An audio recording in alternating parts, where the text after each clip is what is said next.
Chaque année, c'est la même chose.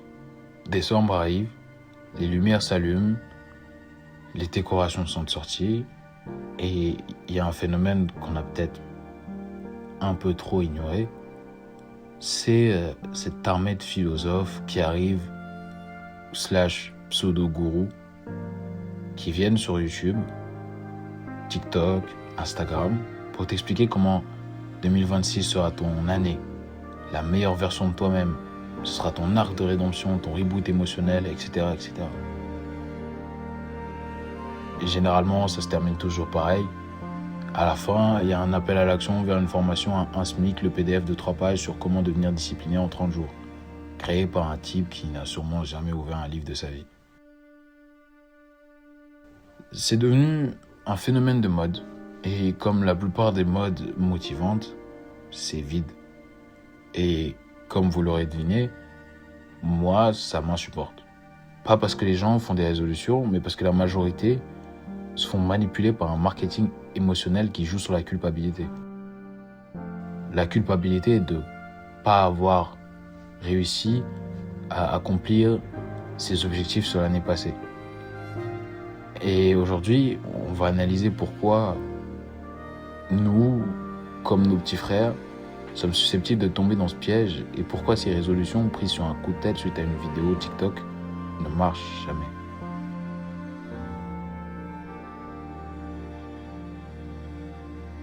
Les résolutions du Nouvel An reposent sur un mécanisme psychologique très simple, le fantasme du reset.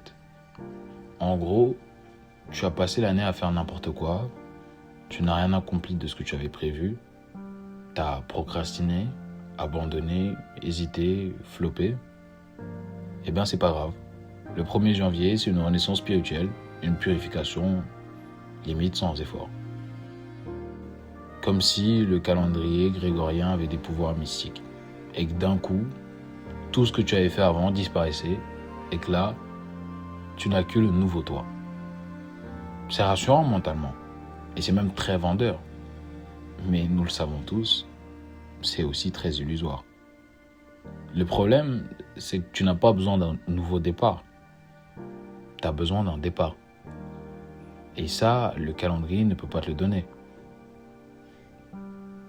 Et c'est là que ça devient dur parce que ce qu'il faudrait pour avoir un départ, c'est de commencer.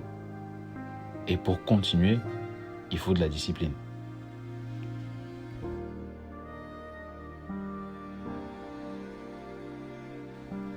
Le cerveau humain adore faire des promesses.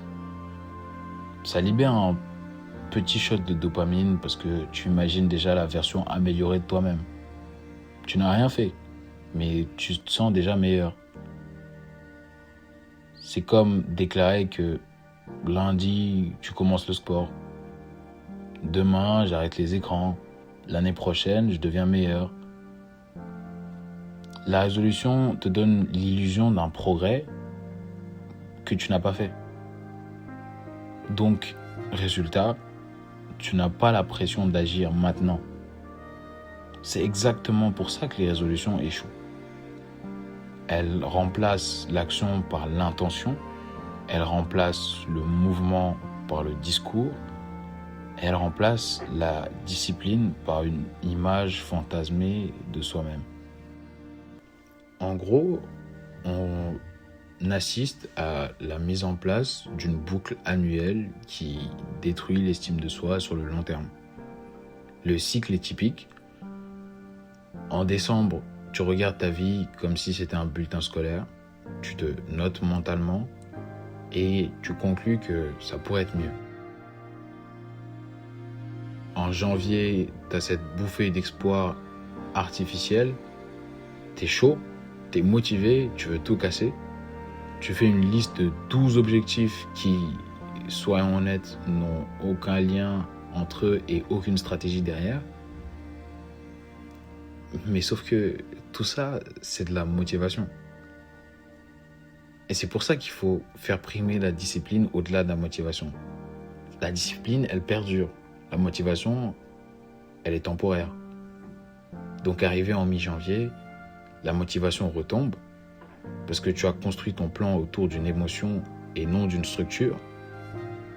Février, tu te sens coupable ou nul ou peu importe, mais tu décides d'abandonner. Et tu fous rien jusqu'au décembre suivant et tu recommences. Encore et encore. Chaque cycle te détruit un peu plus l'estime que tu as de toi. Tu deviens quelqu'un qui n'y arrive jamais, alors que le principal problème, c'est ta méthode et peut-être le contenu que tu consommes.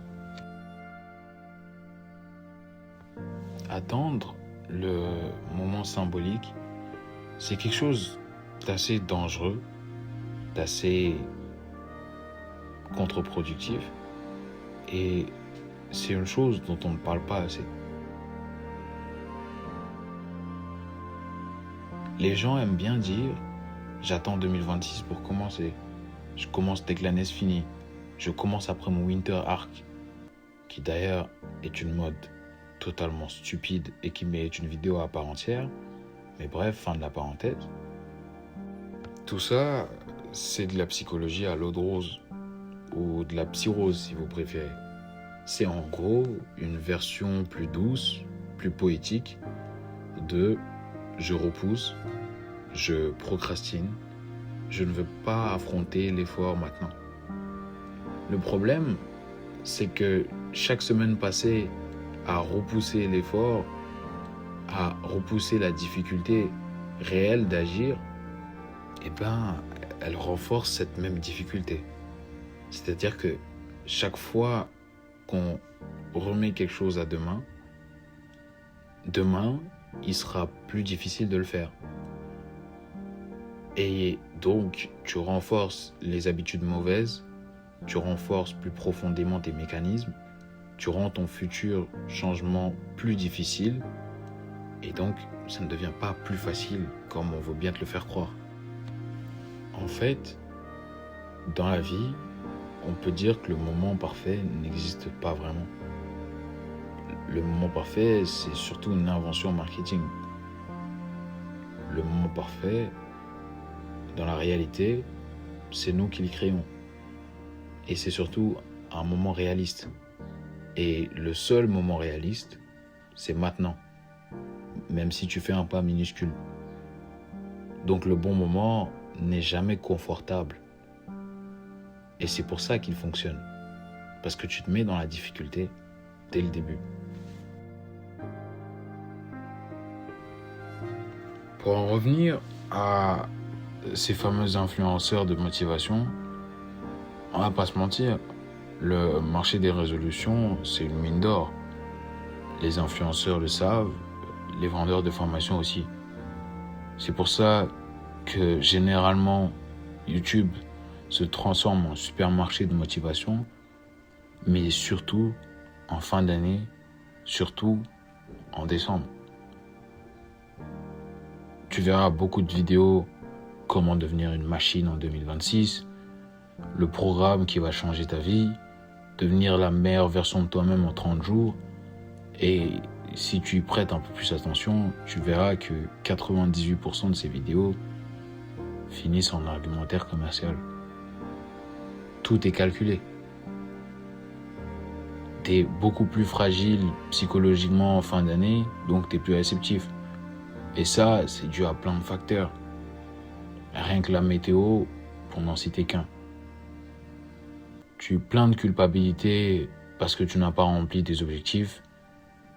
Donc, tu penses à acheter quelque chose pour changer quelque chose. Mais ce n'est pas comme ça que ça va se passer. Acheter, c'est surtout un soulagement. Mais agir, c'est ça le changement. La plupart vendent un rêve parce que c'est rentable. Mais la vérité, c'est que ton changement ne commencera pas dans une formation de 10 heures. Elle commencera dans les 10 minutes d'effort aujourd'hui. Pas demain.